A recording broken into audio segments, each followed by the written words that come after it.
Happy Tuesday, everybody. This is Andy, the prop chef from Two Perspective Studio, joining you for another edition of Try It Tuesday. We had a couple of absentees in our little group today.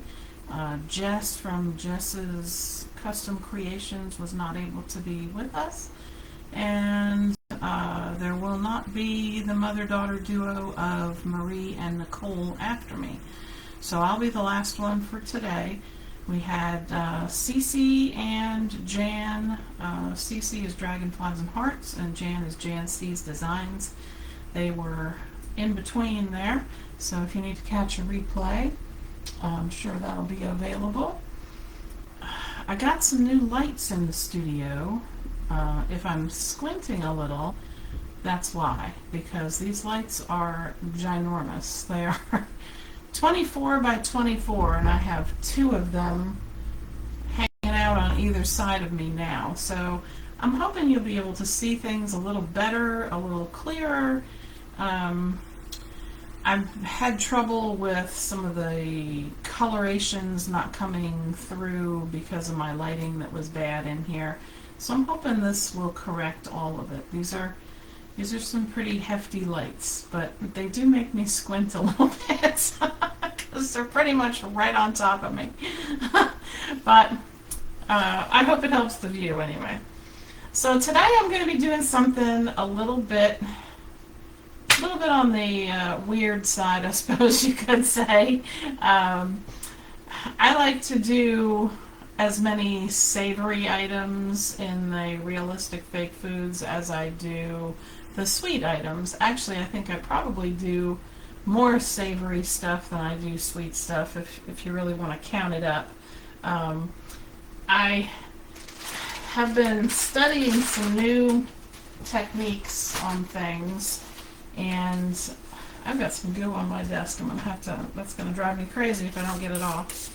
I've been studying some new techniques on things that was taught to me, but I think I probably need to get a little bit more information before I share the whole thing with you, because over the weekend when I was trying to set things up, which salmon Caesar salad was not what I had intended on doing today. But my project for today was thwarted because the technique I was trying didn't work. So I had to sort of back up and punt, and salmon Caesar salad is what you're getting today. Hi Margarita, hi Jan and Marie and Tisha and Heidi. I see Liz and Shay and Jamie and anybody else that I missed. Hello to you. Hope everybody's having a great Tuesday.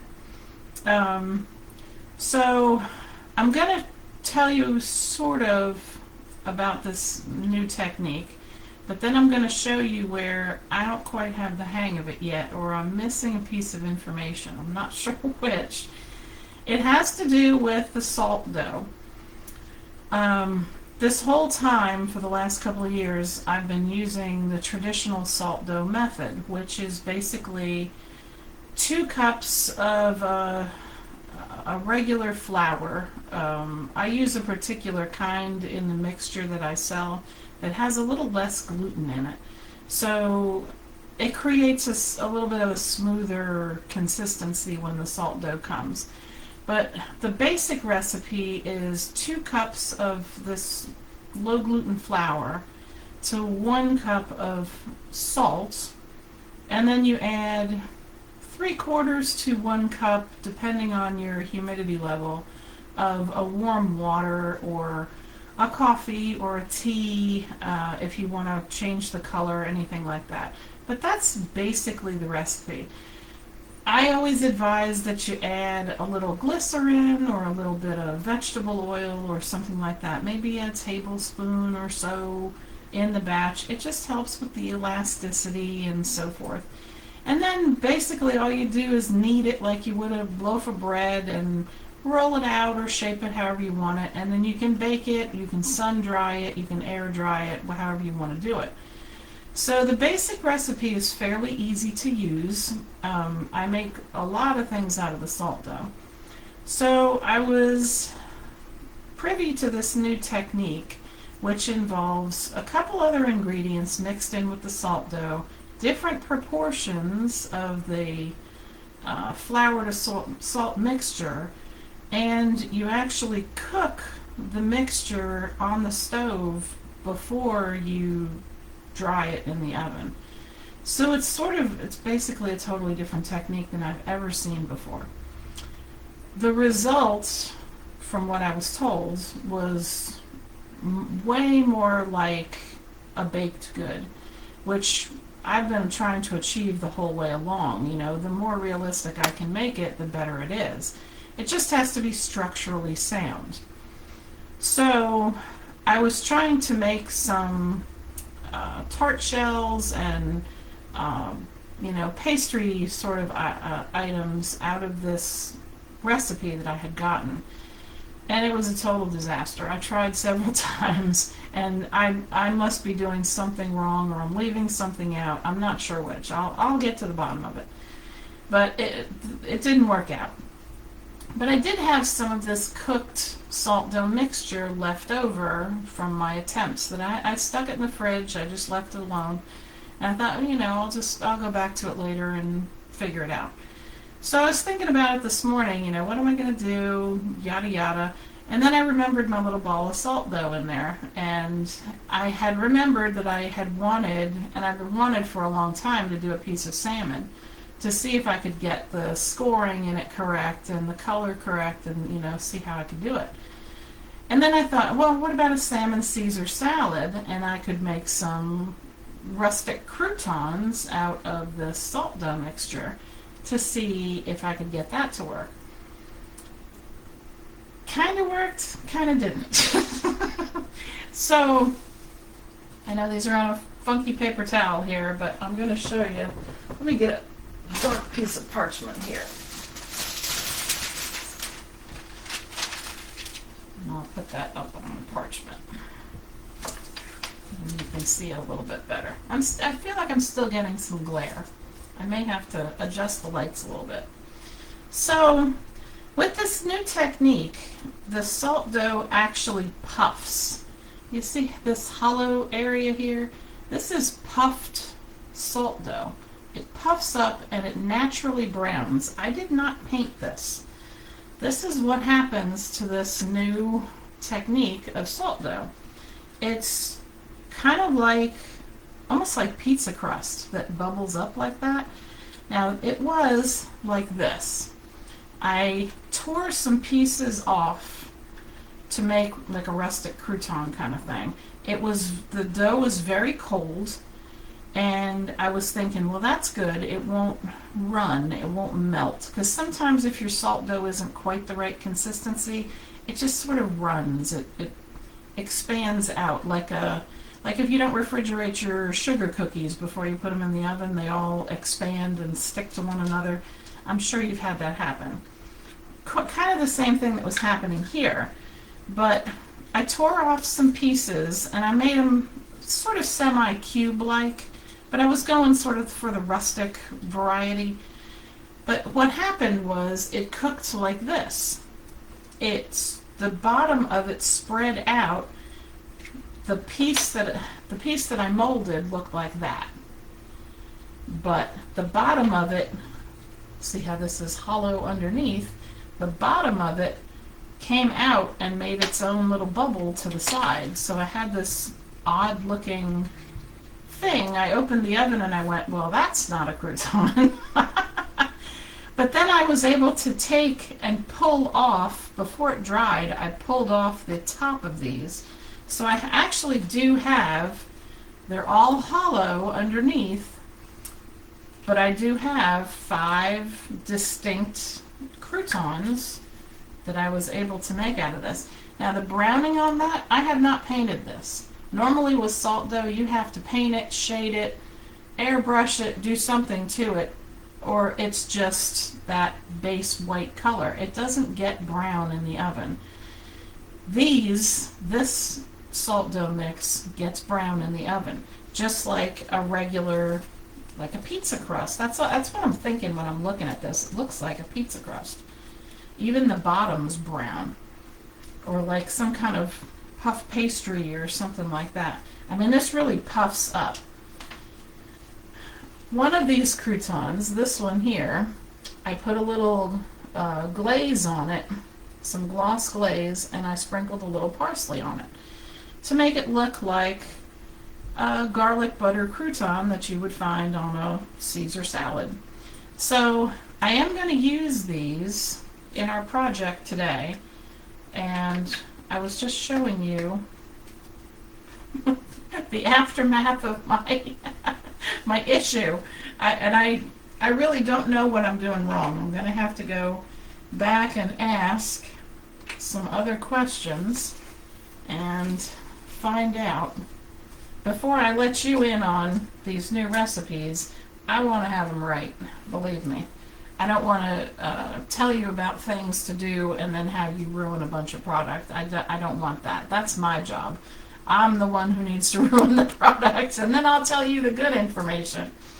But I am, even though these are hollow underneath, I think if I sort of strategically place them and glue them down onto the lettuce, I think it's going to make a fantastic little crouton.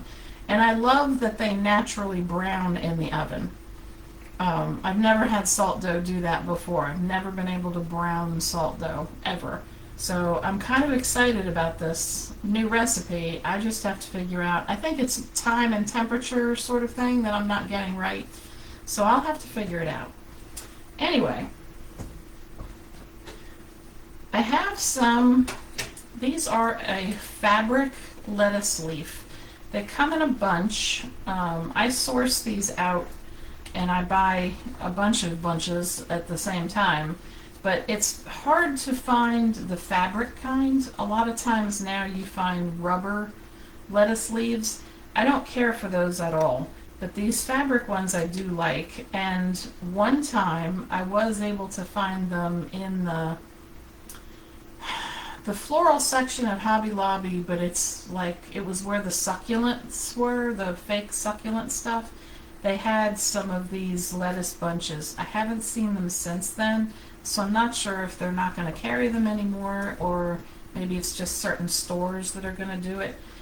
But when I'm making salad, I like using these fabric ones. They're very flexible, they're easy to cut. The rubber ones, you can't really do anything with. It's sort of what it is what it is. And I haven't had very good, realistic-wise, I haven't had very good success with those. So I pulled a few of these off my bunch, and I'm going to trim them up a little bit to form a salad. Now, I took one of these leaves earlier, and I know traditional Caesar salad doesn't have radicchio or red leaf lettuce or anything like that. Hi, Cece. Hi, Holly. But I feel like I might mix a little bit of it in. So what I did to change the color of this, I feel like this looks more like a red leaf lettuce. And I have, on occasion, seen a little bit of radicchio or a red leaf mixed in with a Caesar. I don't mind it. I like most lettuces I like. But I took a leaf and this is some Liquitex Deep Violet. I just have a little one of these in my old paint stash. It's almost like an aubergine, like an eggplant color, but it's a little more on the purple side. So for a red leaf lettuce, it made a really nice, pretty realistic color on top of that green. So I think I'm going to do just a small one, and then I'll have two.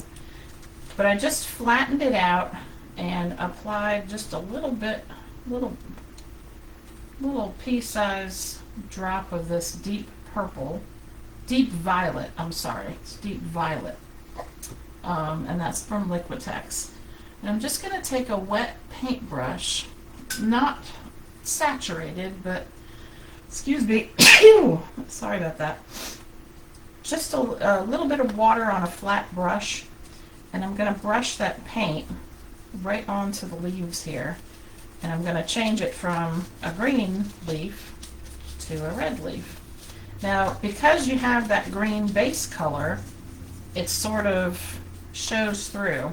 That's why I always recommend that when you're painting things that you want to be realistic, you have to realize that food has a lot of different layers of colors in each piece. So you have to try and look at your food pretty, I mean, you really have to analyze your food just to tell what's the base color here. Like if you're looking at this lettuce leaf, you can see all the different colors of greens in there, but all the way in the background, you can kind of see there's almost a yellow in there. And I would say that would be the base color, because you always want to look for the, thank you. You always want to look for the lightest color to be your base color. So if you were going to paint one of these, say as a picture, you'd want to start, you know, obviously with the shape of the leaf, and you'd want to start with that super light yellowish color. And then you'll start to add the lighter greens on top of that, and then the darker greens on top of that. And then on the very tips of these leaves is the really dark shades. So that's what you'd put on last. And that's kind of the way that you need to paint or shade foods to make them look real. And I'm just going to paint the one side because I'm just going to sort of clip these up and make lettuce pieces on the plate. I'm going to make sort of a chunky pieces. Get the paint out of there. Alright, I'm going to let that dry, and I'm going to show you how I form the salmon piece. I've got purple paint on my fingers, and I don't want to roll clay with purple fingers. I made one earlier that I've had drying, and I'm hoping, oh, you can see the texture in that. That's good. My lights are helping. I made texture lines all around this piece of clay that I did earlier. There's usually this signature triangular sort of weirdness that is in the flesh of a salmon piece, and then you have those lines down, because when you eat the salmon, you know, it flakes off. So there's all these lines in there that just sort of flake off that piece of fish. I need to get it close to you to where the light works, though, so that you can see that. I've had that drying for a couple of hours, and that's the one that I'm going to paint. But I'll show you how I did that. I've got some Model Magic here. Trying to get some without the... I often paint my clays, and I have this piece painted, and it was sticking on my white. Not that it matters too much, but I'm going to move this to the side. Move my croutons up. I did condition this earlier, but it's gotten cold. And I'm just going to warm it up, soften it a little more, and roll it on the desk. You always want to make sure that when you're working with Model Magic, make sure that it's nice and stretchable and flexible and fairly warm. My house has been cold for the last few days. It's only been 63, 64 in here all day. And I don't mind it when it's cold, but my clay does not like it. I'm trying to avoid turning on the heat. We've had some chilly days, but it's supposed to be, the next couple of days, I think it's supposed to be near 80 again. High 70s. So I don't want to turn the heat on.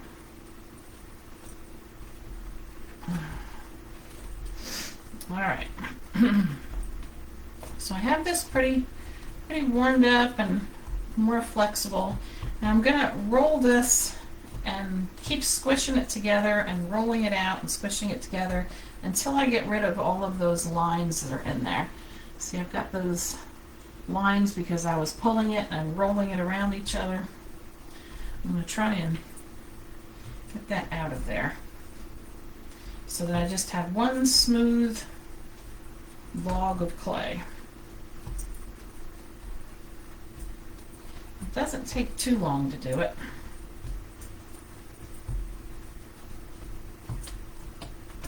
Alright, so I'm going to start with about this, probably about a 3.5, 4-inch long little log, because that's typically about the size of a piece of salmon. It's not too much bigger than that. And we can manipulate this into this pretty easily. Try not to put that in the purple paint.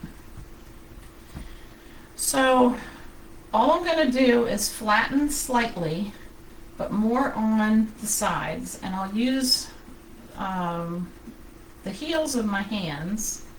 If hands have heels, I guess they do. That is what that's called, right? Am I misspeaking? I think it's called the heel of your hand, is it not? And I'm just flattening. Now I'm doing that to keep fingerprints, and I have very rough hands anyway, so I naturally make a lot of lines in my clay. So I have to use this one smooth spot that I have on my hands to keep it from getting too funky.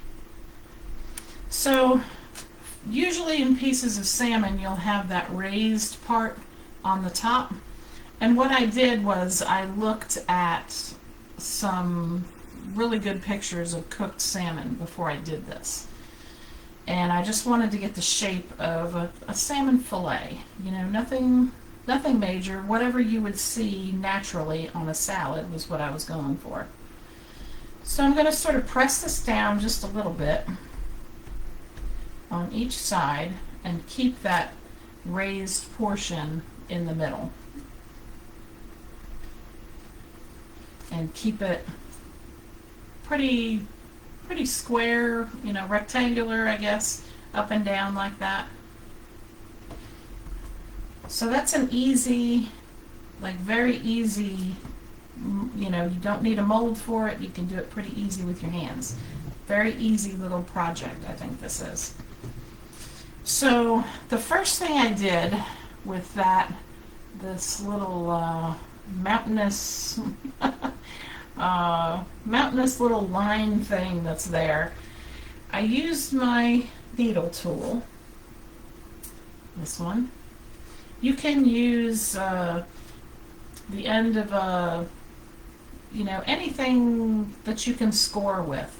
The end of a credit card. You could use a fork, anything pointy and sort of flat you can use for any of this. Doesn't have to be a needle tool. You can get lots of clay tools on Amazon and in the craft store. They're fairly inexpensive. They come in metals and plastics. Either one is fine. Neither one of them stick to Model Magic. So, you know, if you want to buy clay tools, if you do clay work, they're not going to break the bank. So, starting at the bottom here, near the base of the clay, I made just a little teepee, I guess you could say. And then I just made a bigger one around it, like that. And then I just kept going until I reached the top, and I kept the same amount of space in between each depression. So kind of like that. And if you look at pieces of salmon fillets, you'll actually see that pattern, and typically it comes up just a little bit onto the top.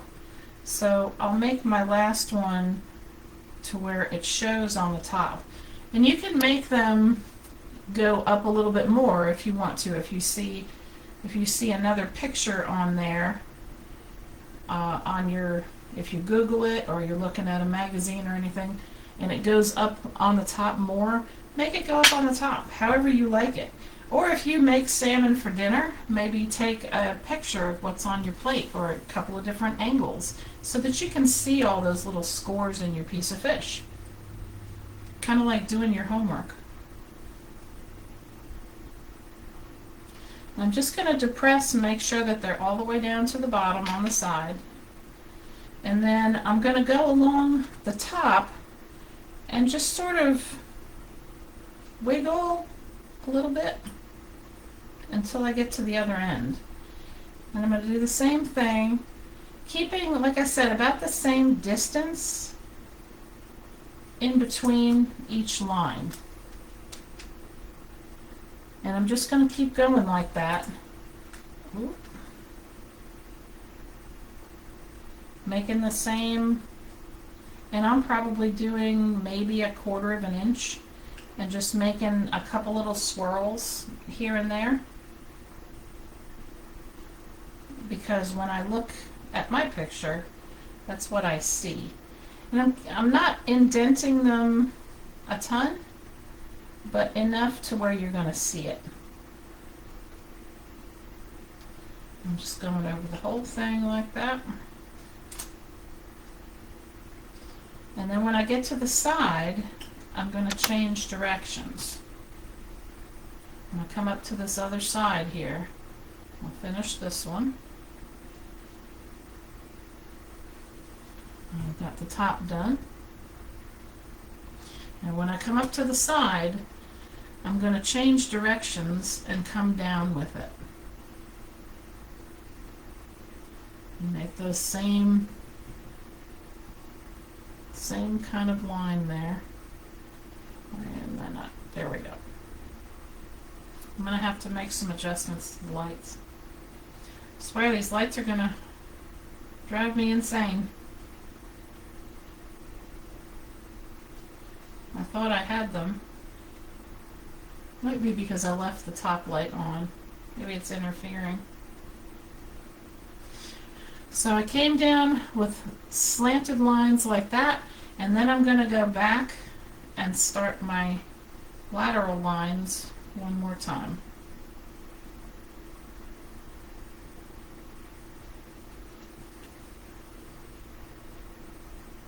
So it kind of looks like a piece of fish.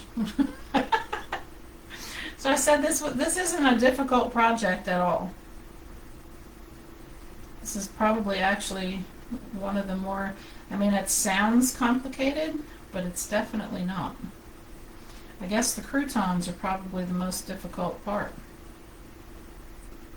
I'm going to do the same thing on this side. I'm going to depress those vertical lines, and I have the lateral lines. So we have the whole piece of fish now completely done. So I'm just going to set that aside to dry.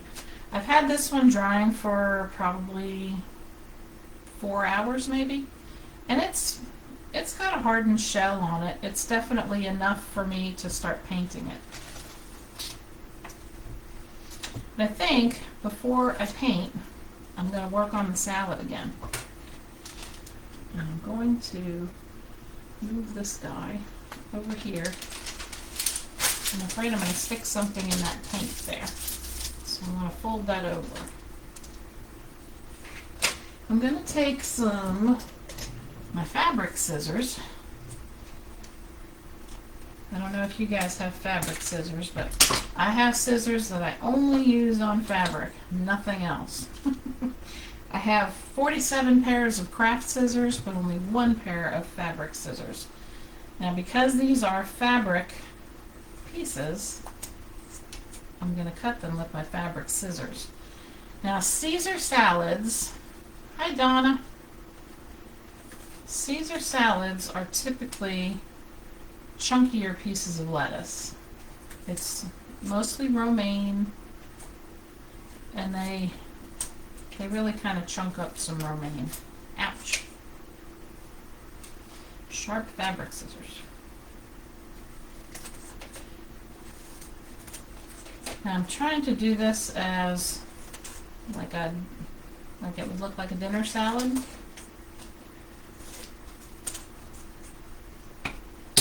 So you'll see more fish, less lettuce kind of thing.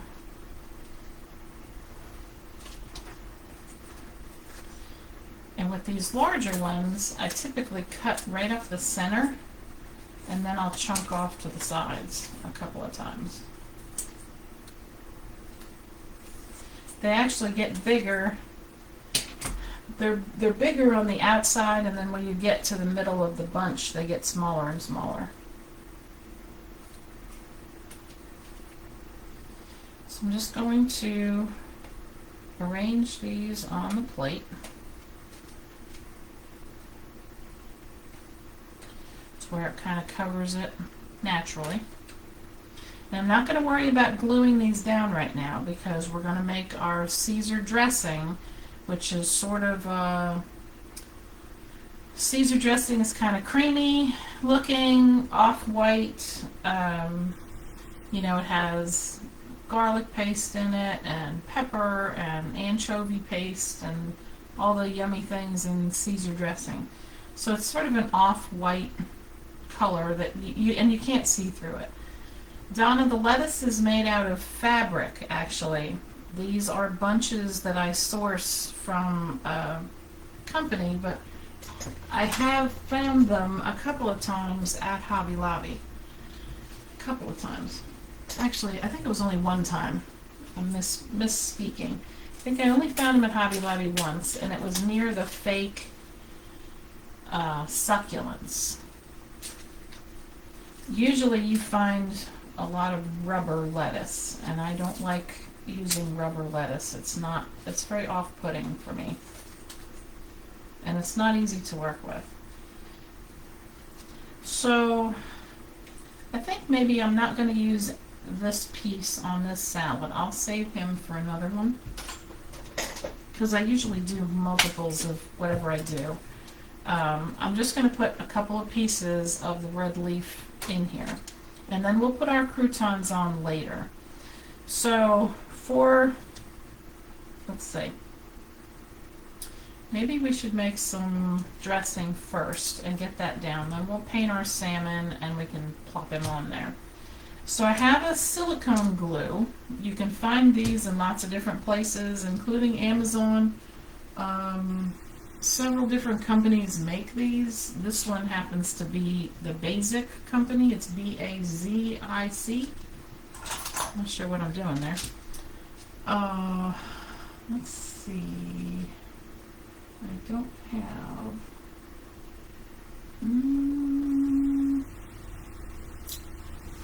Maybe I can use a paintbrush. Maybe. Yeah. I don't have a skewer over here. I'm going to use my paintbrush. So for the coloring on the Caesar, you want to use like an antique white, or I have a milky white here. It's about the same color as an antique white. What I do to cut down on the bubbles in these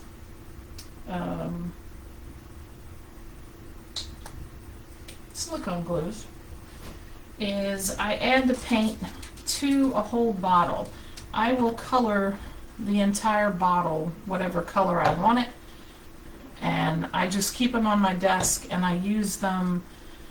I just snip off the top. They keep for however long you need them to keep, I guess.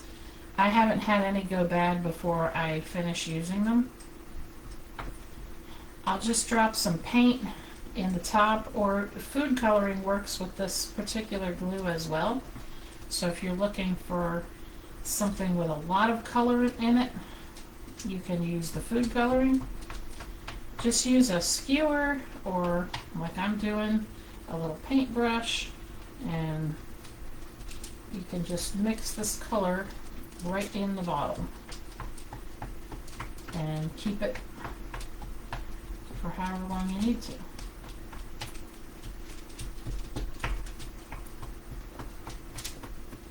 Sometimes it starts coming and bubbling out. A nice long bamboo skewer is the best to use for this, because it kind of bends and gets around to the sides, and it'll get all the way down to the bottom pretty easily.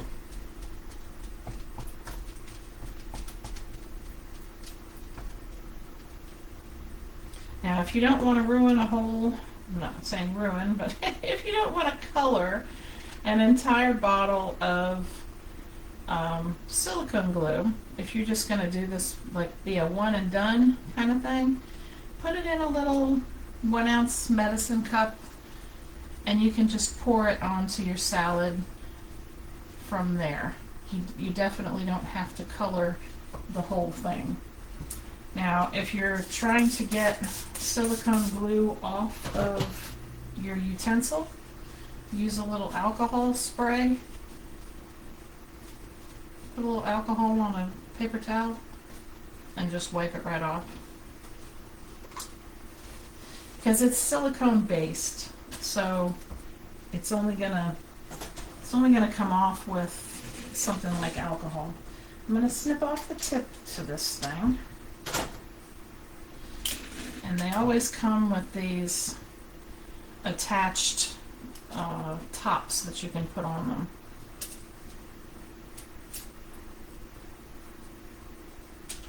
So that's a pretty good color for our dressing. Now, I'm going to use probably some parsley that I have here and some black pepper that I have here. If you don't want to use real parsley, I will tell you that in Fake Foods you can use any store-bought dried herbs without fear of sprouting. When they do these things for the store, the manufacturers hit this stuff with radiation. It's called irradiating. These are dead. They will never sprout again. If you grow and dry your own herbs, don't use those because there can be seeds in the ones that you have that you dry yourself, and they can actually sprout in your foods. So make sure that if you're actually using the real stuff, use the ones from the grocery store that have been irradiated. If you don't want to use black pepper, use black sand.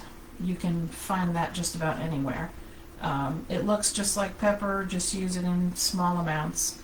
And they make different granulations of sand in colors also. So black sand and chunky is easy to find.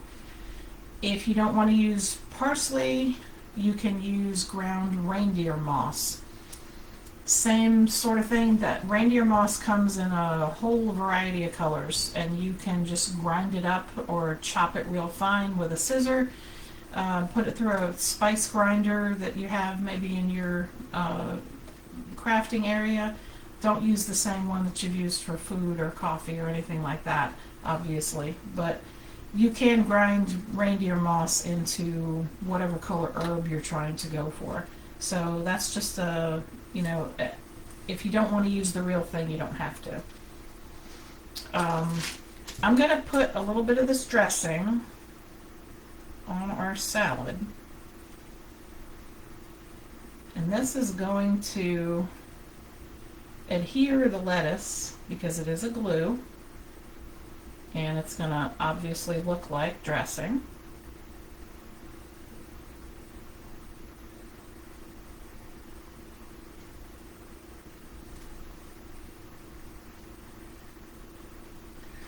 And if you have a lot of the lettuce stacked on top of each other, which I don't here, but if you do, make sure that you spread some of this dressing under your lettuce leaves so that it does stick to themselves and stick to your plate.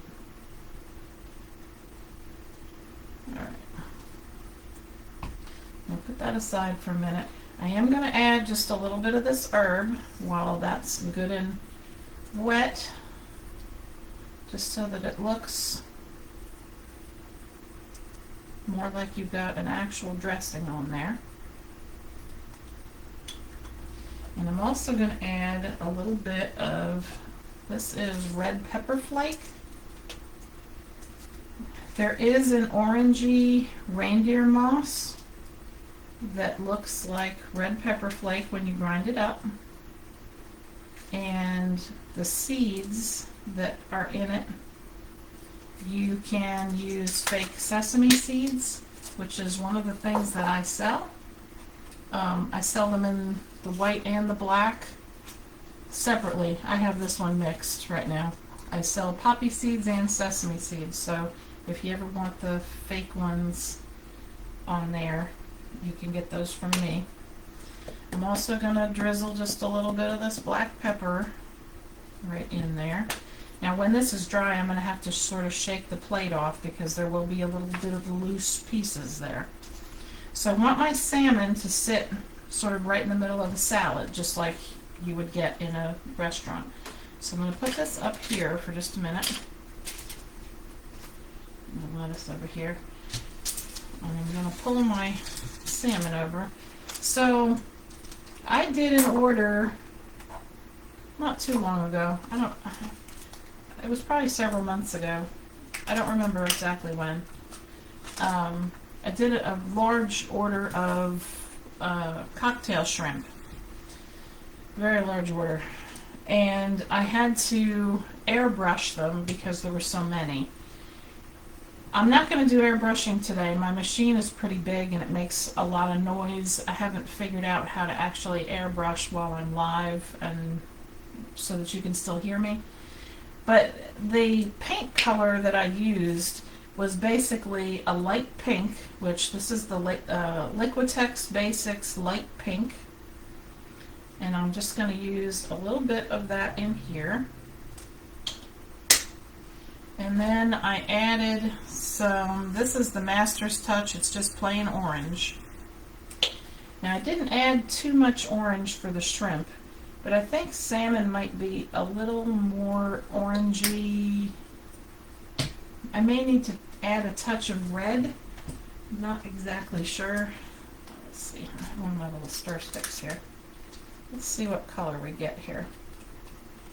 I may have to tweak this with a bit of red, I'm not sure. I don't have a picture of the salmon up in front of me, which I should. I usually do when I'm doing these. It's actually a pretty good salmon-y color, but I really feel like I'm going to add just a pinch of red to this. And by a pinch, I mean the end of a toothpick. That's how I do my pinches. Because I never want to add too much. I can always add more, but taking it back out is a lot more difficult. Let me get that mixed in there.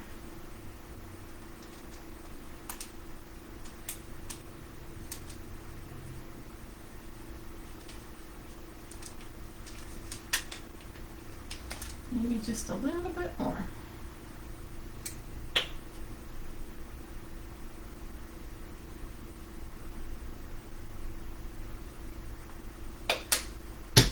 Okay.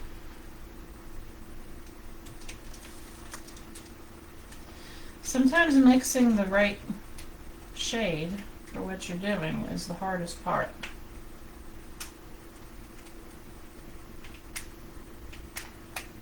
Like I said, it's very much easier if you have a picture of what you want in front of you.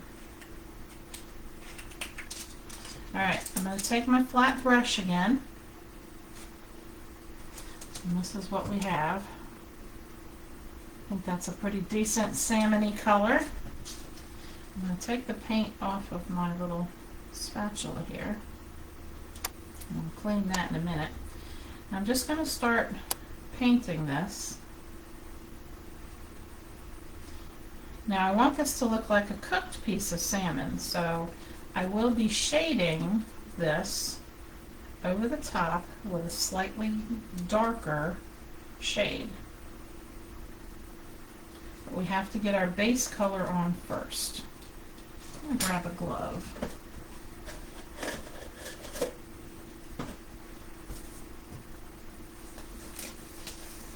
So far, so good. Everybody with me?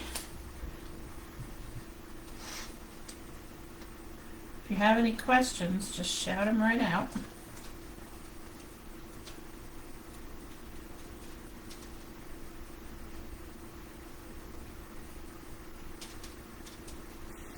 Now you see when I do that against the grain, you see how it doesn't go down in those little chambers that I made?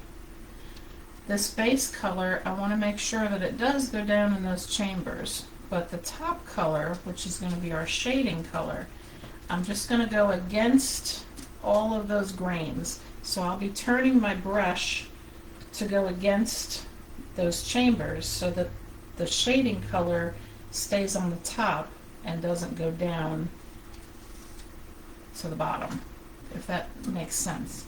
I hope that makes sense. I am going to paint the bottom of this, which when you're gluing things down and nobody is going to see the underneath part, you don't necessarily have to do that. Sometimes I do, sometimes I don't. It just depends. In this case, because it's going to be sitting on the lettuce, I just wanted to be sure that everything was covered. Alright, get a little bit of that off my brush. I don't have to worry about cleaning it all off because I'm going over it with a similar color, just a little darker.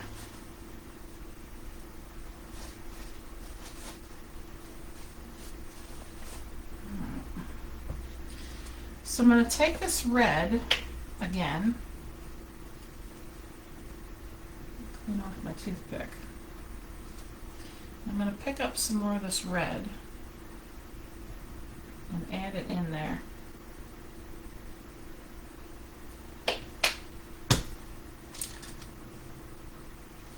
Because I want to make this look a little bit more like a, I don't know, a glazed salmon of sorts. I'm not sure what they glaze them with that go on Caesar salads. I've eaten them a lot, but I can't necessarily tell you what it was glazed with. This is a raw sienna. It's sort of a brown color. And I'm going to mix those together. So I have a little bit of brown, a little bit of red, and I'm going to try and make a darker, more cooked color.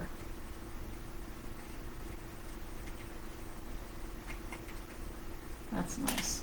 That's a couple of shades darker. That's what I was going for. So I'm going to get the brush in there and pick up a little of that. Now, like I said, I'm going to brush this against these grains very lightly, just to add another dimension to the paint. And on the sides, I'm going to draw them up because I have the lines going across. And on the top over here, I'm going to go back and forth so that I don't get down in those chambers.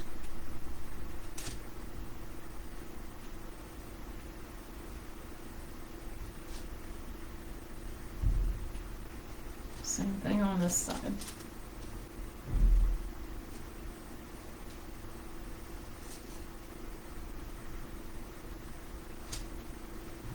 So now we have a different dimension to the color here. I'll tip this, make sure that I've got it all the way to the bottom.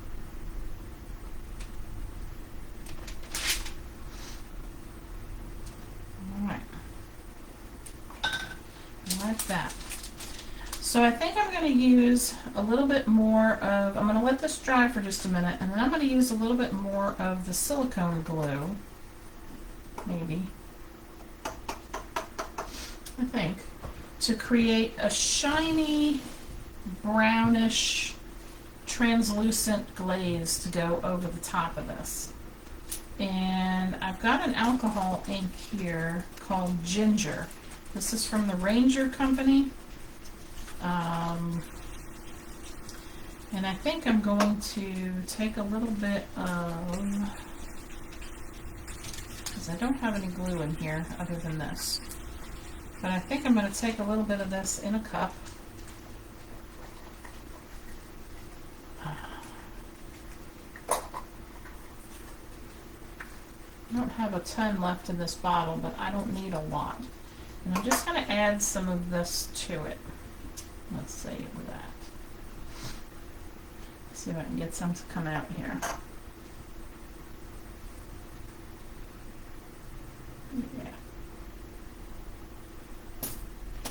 don't need a lot. I think this is a 1-ounce cup, 30 milliliter. I'm probably only going to use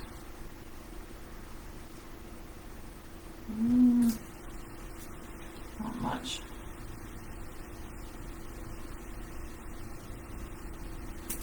Let's see. I'm going to use like 5 milliliters. If I can get enough of this paint out of here. Glue. Glue, glue, glue.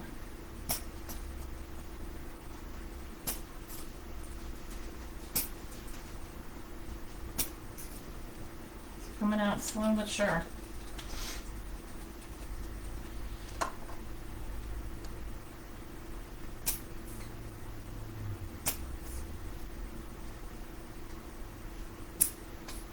Alright, that's probably enough. So I'm going to put some of this ginger colored alcohol ink in there. Put about 10 drops. Let me clean off my stick.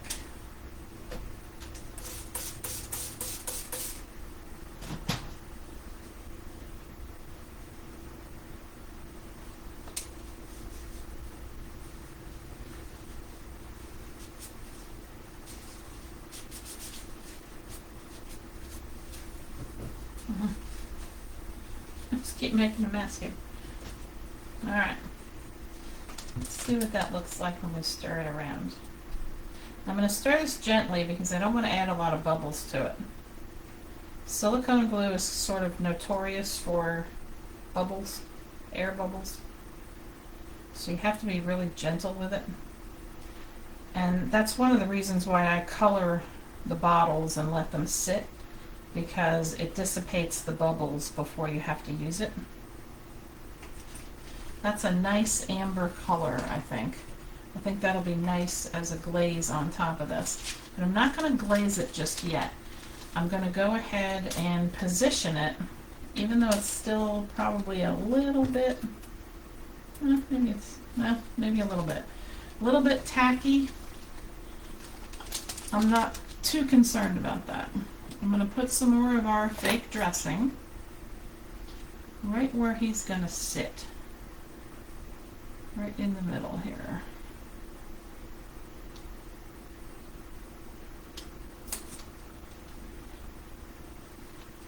Hi, Lucy.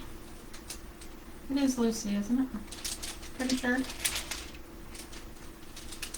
I'm bad with names. Like, terrible with names. So if I ever get your name wrong, I apologize. You usually have to correct me 15 times before I get it right. Alright, so we have our salmon down. And I have plenty of the silicone glue over the top of it.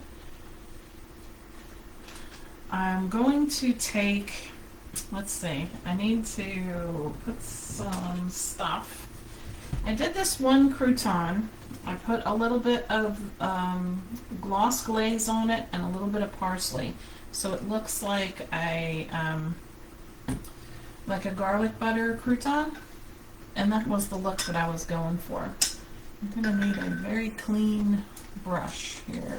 Let me find something. Maybe I can use this one. I'm going to go ahead and do that real quick. I'm just going to pour some of this glaze over the top of it. This is a very porous salt dough. So this glaze sort of sinks right in. And then I'm going to get my parsley and sprinkle a little on there. I'll leave that open. Now I'm going to go ahead and position these where I want them as I do this. And then I'm going to go back and make sure that they're completely glued down. So I'm going to pour this one.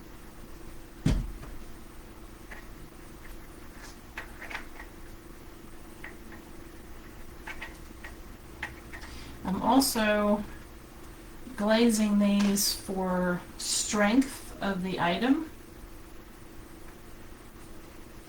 I want to make sure that they don't crack.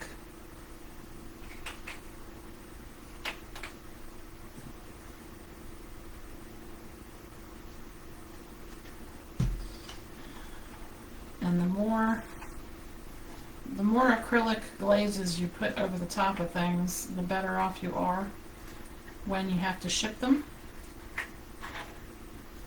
because it's just an added piece of strength for you in all of that glaze. So let's see, put one over here, and then I'll put one over here. So there we have our rustic croutons on there. So the last thing we have to do, I'm going to put a little more of the dressing. It tends to soak in sometimes, so occasionally I'm also going to glue down these croutons while I'm at it. I'm going to put some of the silicone glue underneath them, just to make sure when they dry, they're really going to stick.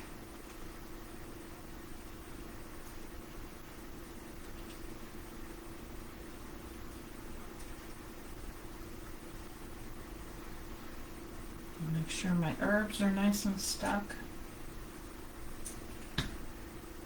Alright, so I'm pulling the glove off.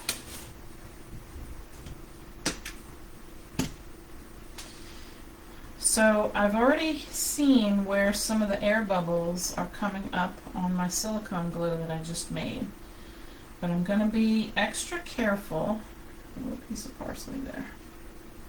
Extra careful, and I'm just going to smooth this down over the top. And we can call this bourbon glazed salmon. What do you think?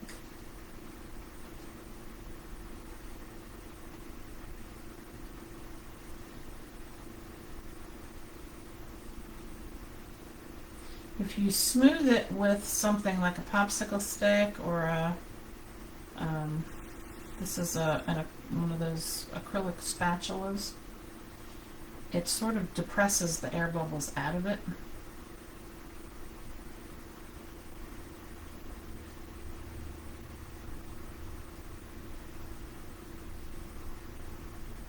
So you have a nice smooth finish when you're done. I'm going to try and get some on the sides.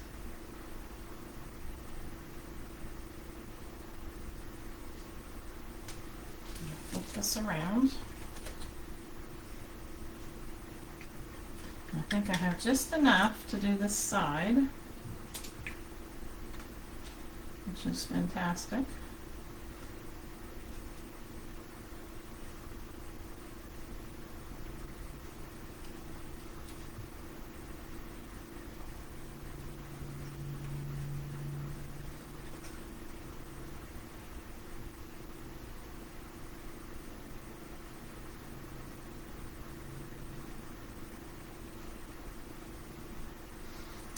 Alright. Oops. Now, to the top of that, let's add some of this.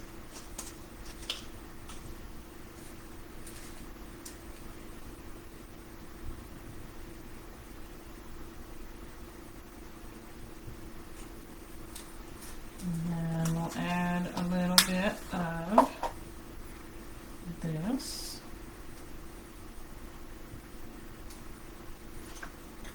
And then the last thing we need for Caesar is the Parmesan. You can't forget the Parmesan. This is my white cheese crumble that makes perfect Parmesan.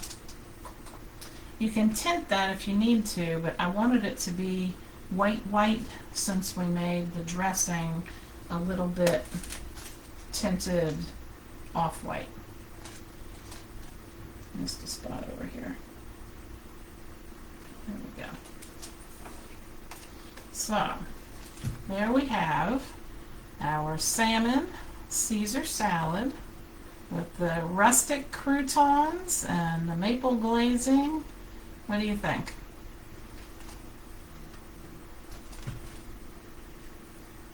Does it look pretty realistic? What do you think? 2 thumbs up or 2 thumbs down?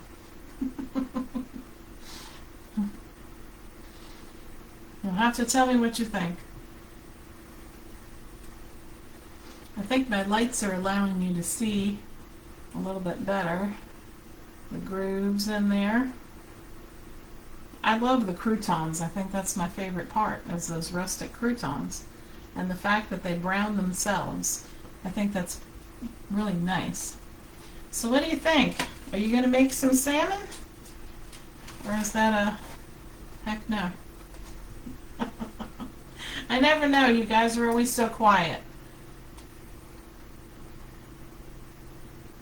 My croutons may be a little big.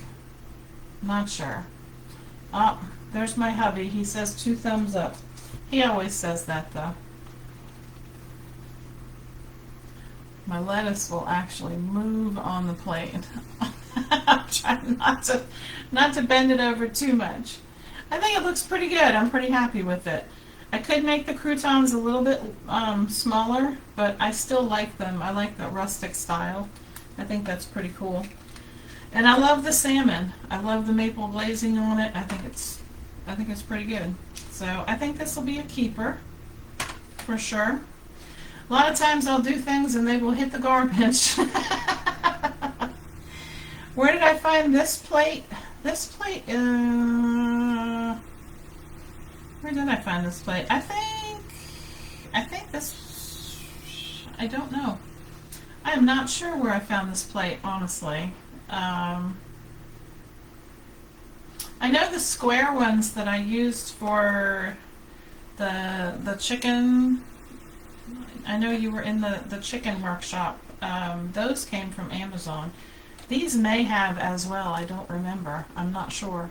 I try and find them with the deeper middle and the nice edging on it, and I thought this was a pretty decent plate. So, hello Deborah. We made some glazed salmon Caesar salad with rustic croutons today. So that's all I have, I guess. And Marie and Nicole are not coming on today, so I was the last one. Thanks everybody for joining me, and I will see you again. We'll be doing a live sale tomorrow, and I'll be back again on Thursday with another fake food craft. So you got me 3 times this week for fake fooding. But I appreciate everybody who tuned in, and I hope you liked it. And if you're not following me, follow me. If you're not following my YouTube, I keep everything, all the replays and lots of other content that is not shown on Facebook, you can find on my YouTube. And if you haven't joined the PropChef.com, our website, we do have an email list on there where you can get coupons and blog information and different things regarding realistic fake food creations. So if you're into that, you can sign up on thepropchef.com. So I am going to sign off now. This is Andy saying bye. Have a wonderful rest of your day too, Heidi. Thank you. Bye, Tisha. All right. See you guys later. Bye.